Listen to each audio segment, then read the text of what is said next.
Now let's get it started. Let's get it started. Play ball! There is something fundamentally wrong with Manchester United. It's beyond Ruben Amorim. I don't think it's something you can fix within 1 or 2 years, but it's something that the whole structure of Manchester United needs to change. Sir Jim was talking to the press yesterday. He made a whole lot of statements. I'm going to read out some of those statements. I'm going to talk about and analyze what is wrong with Manchester United, because this is the first time he has given us details of what is really, really wrong with Manchester United. I'm going to read some of his few comments, few of his comments, and we'll talk about some of them so that Manchester United fans will understand that they have to give Amorim time. It's obvious because it's beyond Amorim. It's not something that is not a quick fix, not something that he can come and change in the football field. It's something that they will take time, change the structure, change the players before they can start getting results, because the way Manchester United are in the past couple of years is very, very bad for them. They are supposed to be the second biggest club in the whole world after Real Madrid, but look at what is happening to them. So I'm going to give some of the statement he made in the press conference. That's Sir James. He's saying, like, for example, he's saying if you actually look at the squad available to Ruben Amorim now, I think he's doing a good job. He's a fantastic manager and he's going to stay at Manchester United for a very, very long time. They started talking about problems of Manchester United. Like I said, look at the players they have. They bought last season. They wasted a whole lot of money, like buying Anthony, paying more for wages to Casemiro, Onana, even Højlund and Sancho. They are still paying Sancho's deal. They bought it 3 years ago. Yes. They are still owing Dortmund about 17 million pounds, and they're still paying him even while he's at Chelsea. So a whole lot of problem at Manchester United. Is talking about some of the players, even in the recent squad, they are overpaid. And now clubs like players like Kobe is talking about earning about £120,000. I think they should start looking at that deal, because if he does anyhow, probably Man U might let him go, because they are trying to reduce their squad, reduce the wages, because they are paying a whole lot of players. Someone like Rashford, he talked about Rashford, that he's okay. That even though he's a boyhood club, but talking about performance, wages, and all the problems Rashford brought, that is actually it's good that Rashford left. Okay, let's talk about the players first, being on high wages before we talk about the staff, because they let go 200 last season, fired 200 staff last season, they fire another 200 again this season. But let's talk about the players being overpaid. Why did Manchester start overpaying players? You have to, the problem with Manchester United is that it's a multifaceted problem. As you solve one, you discover 9 more. And this has been the story of Manchester United since the Glazers took over the club, because Manchester United was actually debt-free when they took over the club. And then since Ineos has bought into the club, Ineos is discovering that this ship that was so flamboyant outside is rotting on the inside. And first and foremost, we talk about why are they overpaying players, why are they overspending on players. You have to also understand that in the better part of a decade or more, Manchester United have not been consistent in winning trophies. So coming to Manchester United because of the trophy allure, for example, now you don't need to convince players to come to Man City. City have been winning trophies, winning things, 37 titles in the past 10 years, right? That's the draw of winning trophies. Manchester United don't have that in the better part of a couple of years right now. Secondly, Manchester United have not been in the Champions League for almost 6 or 7 years, and so without being in Europe's pinnacle competition, without having the draw of winning titles, Manchester United was acquiesced to just offering people a big payday. So if you are going to miss out on Champions League football, if you are going to miss out on the chance of winning titles, you have to negotiate for a bigger wage. And that is why Manchester United is in the mountain of wages that they are now. They are currently spending about £250 million on players' wages. And if this team was finishing in the top 4 every season, it's understandable. They are playing Champions League, but they are currently sitting somewhere in close to relegation. They are sitting about 15th or 14th right now in the Premier League. And it's a negative story when you consider that most of these players that are on big salaries, 1, are over 30, and 2, are underperforming. He mentioned somebody like Casemiro being overplayed. They bought him when he was 31, 32 years, and they offered him a huge amount of money. It's a waste of money, because he's not a player that is in his prime. He's almost out of his prime. Probably he should be a player that should be going to Saudi to play club, but they're offering him big money. Look at Højlund, they are paying big money and he's not scoring goals. So it's a problem that Manchester United needs to fix. A whole lot of players I remember when they have a Pogba, Abramovich, Cavani, they are paying them high money and they couldn't even win anything for Manchester United, and they continue in that direction. Part of the thing he talked about again is that he said he made a statement that is somehow funny to me. He said Manchester United would run out of cash by the end of the year. By the end of the year, Manchester United will go broke. Even though since he took over, he has invested 300 million pounds or dollars in the squad.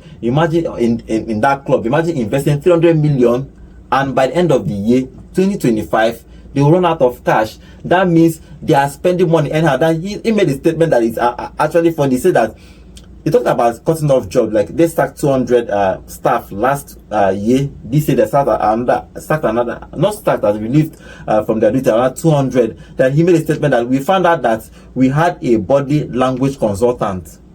Body language consultant that is earning £175,000 a year. Imagine employing somebody to just be watching. If you move like this, I watch you. You move like this, I watch you. And What's the outcome? It's not even like a day-to-day staff. He just comes in, does his job. So they have been wasting more. Imagine as an investor, you invest 300 million pounds or dollars in a club, and still they are not making anything. They are paying everybody. They are overstaffed. That then you start 400 people and still the club is still running. What do you make of this whole thing that Jim was saying about them overpaying and overemploying people in that club? I feel, and I want to make a statement, and I'd like Manchester United fans to bear with me. Manchester United, with all this information coming from Jim Ratcliffe, it's clear Manchester United has been operated as a Ponzi scheme. Because when you want to launder money, that is when you bloat the staff. That is when you bloat the people you employ into the club. That is when you bloat a lot of ghost workers into the setup to make sure that a lot of that money is being siphoned out of the club into somebody's coffers. Now, how do you tell me that even after letting go 450 staff in 2 years at Manchester United is still running close to 100 million in deficit annually from the club? That's one. Secondly, you also have this section of the club that you have people on ambassadorial roles that are earning 2 million and more. Yeah, he talked about Sir Alex Ferguson. He spoke to Alex Ferguson and told him, "Oh, Baba, I know you are a great man, but we cannot be paying you just to be an ambassador. £2 million a year. Who does that? That's like pension. Who does that? I'm not sure president's pension is up to 2 million a year. £2 million a year just for you to be an ambassador for. I know that he did well for. Nobody can take it away from him. Sir Alex Ferguson did well for Manchester United. They award them a whole lot of trophy, Champions League, and all that. But every year since 2013, he retired 2014, they are paying him £2 million every year from then till now. It's a waste of money. Look at Arsene Wenger. Arsene Wenger finished with with Arsenal and said he's leaving. No, don't give me anything. Don't pay me anything. I don't want. He went to work with FIFA and earn his money there. Yeah. But I understand that. But he met with Sir Alex Ferguson and told him, "Baba, we cannot pay you again." It's a wise decision for me. A lot of things have been brought to light now thanks to Jim Ra. And one of the things, a lot of people have, because if you go on social media, there are a lot of comments everywhere that he needs to have a PR person that will speak for him, that is coming across as too honest. He's making some statement that is anti-humanity. The fact that the club cut down giving people free lunch in the club was an issue, and all of these statements. But I like a manager or a owner of a club being open. If you are not open, remember it was early this season, Manchester United raised ticket prices to the club, right? 49,000 season ticket holders, 500 of them returned their season tickets at the beginning of this season, and they gave it out to the clubs at regular ticket prices. But if Ratcliffe is not as open as he is and as transparent as he is, a lot of people will be under the impression that Manchester United is doing well, whereby the club is drowning in terms of finances. He made another striking statement when he said that a lot of players are on bloated salary, and then the players are under the impression that the club can afford to keep paying them bloated salaries. And this is part of what is creating the false belief that they are entitled to, like Meno saying he's entitled to £200,000 a week from the club. But I think for me, all these statements have just put the cards on the table, right? And it's the right direction he's taking the club in. It's now time for them to factor in how they can bring in the right types of player this summer without breaching PSL. Because one, if you do transfers, you have PSL to be wary of. You have debts that the club has to service annually. You also have profitability in terms of how much you make per season. And this, for me, I'm seeing that there's going to be an extra layer of difficulty because he's not in control of the commercial angle. So for all the money coming in from commercial, he's only in charge of, I think, the money coming in from season tickets and price of tickets sold to fans, games. that's why he was saying that's that why the fans are paying through their nose and they are just mismanaging the whole funds. He's talking about it's not, but even though he invested the money, Sir Jim has invested 300 million, but the fans are paying more of the money, but still nothing is happening in that play. He talked about another mistake that they made in the summer by keeping Ten Hag, and he said that it's a decision that they regret, that they would have let him go in the summer, but after the long meeting, they allowed him to stay, and it cost them because he has to buy more players that doesn't fit into Amorim's style again. Now, players like Højlund that they are now looking to sell. Yes. After spending a whole about £75 million from Atlanta when they bought him, like Zeski that they bought almost for £5 million.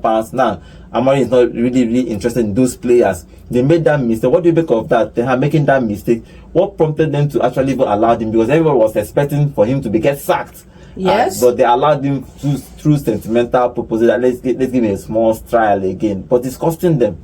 I wouldn't blame them for keeping Ten Hag, even though at the end of the season, I was part of the bandwagon that was like, let Ten Hag go, get in somebody else, right?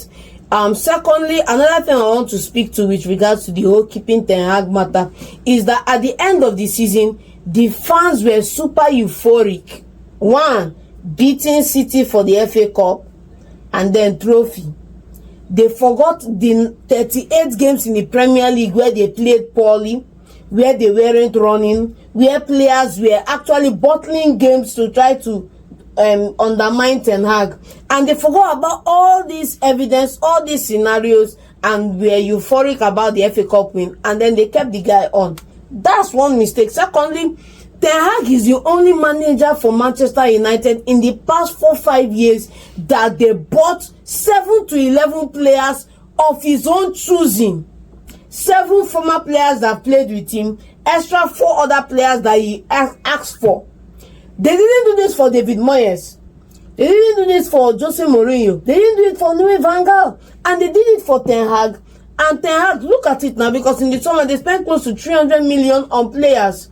Now, because Amorim has come in, the system is different. All these guys have to go. And some of them are not even ready to take a pay cut to move elsewhere. Which means Manchester United could suffer another further loss on some of these players, selling them off for less than they are valued at, just to get them off the books. Okay, Jim is talking about after even investing another 300 million, that he hopes, that he knows that probably if they work hard, they are going to be a profitable club in the next 5 years. They will go back to their former glory. I don't know how they are going to do that, but that's part of the plan. The other thing is, he said that he feels that Amorim can help them win that league in 3 years' time, in 2028. Okay, you made 3 statements. Now I want to tackle each of them one by one. The first statement you made is that he hopes that they will be a profitable one of the most profitable clubs in 5 years. Number one, this man paid the Glazers 1.2 billion for 25% of the club. This is the same Glazers that have put a 1.4 billion debt on this club that Jim Ratcliffe is settling. Why can't the Glazers portion a portion of the commercial side of profits they make from shirt sales and other image rights, because Manchester United are big globally because of their fan base, global fan base, the commercial ventures they have, all the rights they have, and other facilities there. Why can't they, having received 1.2 billion from selling this club to him, 25%? To remember, they still control 75%. They still control the financial side. Why can't they detail a percentage from the commercial revenue to the club to help cushion the amount they are paying to service the debt? Manchester United have paid close to 1 billion on interest on the initial 600 million pound loan. The main capital, that's the main principal of the loan, which is 600 million, has not been paid. But you took a loan of 600 million, you've paid 1.1 billion on the interest on that 600 million. You've not paid the 600 million. This is one. If Manchester United is going to be profitable, they need to tackle how much payments they are making on that debt annually, because it's from whatever revenue they get from ticket sales, shirt sales, and other things that is under Ineos control that they will pay this bill, right? Then secondly, talking about Amorim, there's one of the statements he made that he expects Amorim to be at the club for a long time. Fantastic statement, backing the manager. Hopefully the manager can now sit down and work with Omar Berrada, fish out the players that need to go, fish them out this summer and exit them from the club. And then you now start talking about bringing in the right type of players. For me, in all honesty, talking about winning the Premier League in 3 years' time, it's going to be tough. It's possible. It's possible, but I'd like to see the transfer players brought in, where he's going to, because he said he has already put 300 million into the club. He also made a statement about a new stadium. We are just keeping that one in view, right? Where he's going to source the money to bankroll transfers this summer.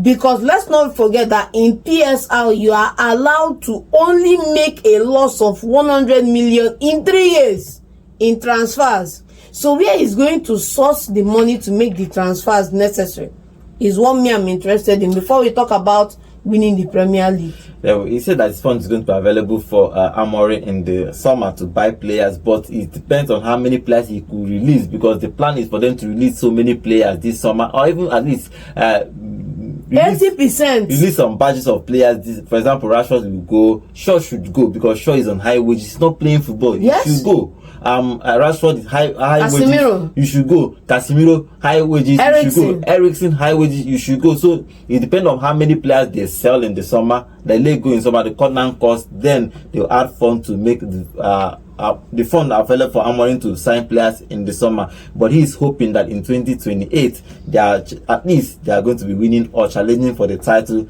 But I don't know if Amorim is going to be able to do that, because he's also saying that they need to build a squad that they are responsible for. Yes. What he's saying that this squad now, Amorim, they are responsible for both those squads. That they need to build a squad that both of them are responsible for in sporting direction, that so that they can build. Even though Amorim is going to stay a long time, I don't know how long he's talking about. So if he's in 2028, that means from now to now Amorim has about 3 years, at least minimum, to challenge for the title for Manchester United. But let's see what happens with Manchester United. But Manchester United are in a whole lot of mess financially. They are supposed to be the second biggest club in the whole world, but Sir Jim coming yesterday to tell us that a whole lot of problems. Sir Alex Ferguson paying Sir Alex Ferguson £2 million. Imagine, every single year since 2014. Do you know how much is that? They are paying one man.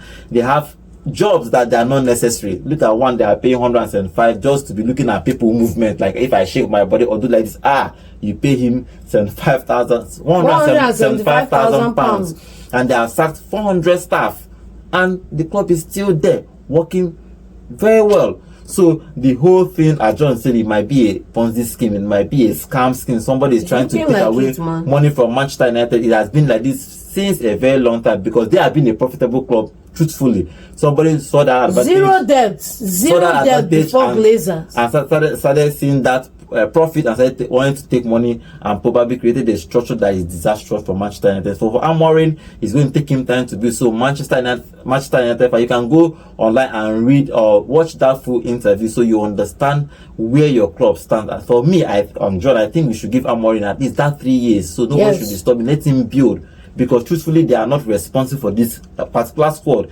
They are overpriced players. They are, apart from overpriced players, they are players that are paid outrageous salaries that they are not even doing. Look at Casemiro just sitting down there, chopping better money, just sitting down there. The hurtful thing about Casemiro thing is that the manager has decided right from the time he came in that he's not going to work with him. And unfortunately, you cannot terminate his salary, his contract, right? To be a mutual contract. So he has to sit down and eat that money for the better part of this season and then leave in the summer. So let's see what it's unfortunate. Let's see what Jim and Amorim, how they are going to structure this club. It's going to be interesting how they structure this club from next season. But for Manchester United, they are in a big mess financially. They don't even have money. By end of this 2025, they will run out of cash in that club. That means no money. But let's see, depending on what they are going to decide in the summer, how much they are going to bring out for Amorim and how many players they are going to sell in that squad to help Amorim build a squad that will bring back Manchester United to his former glory.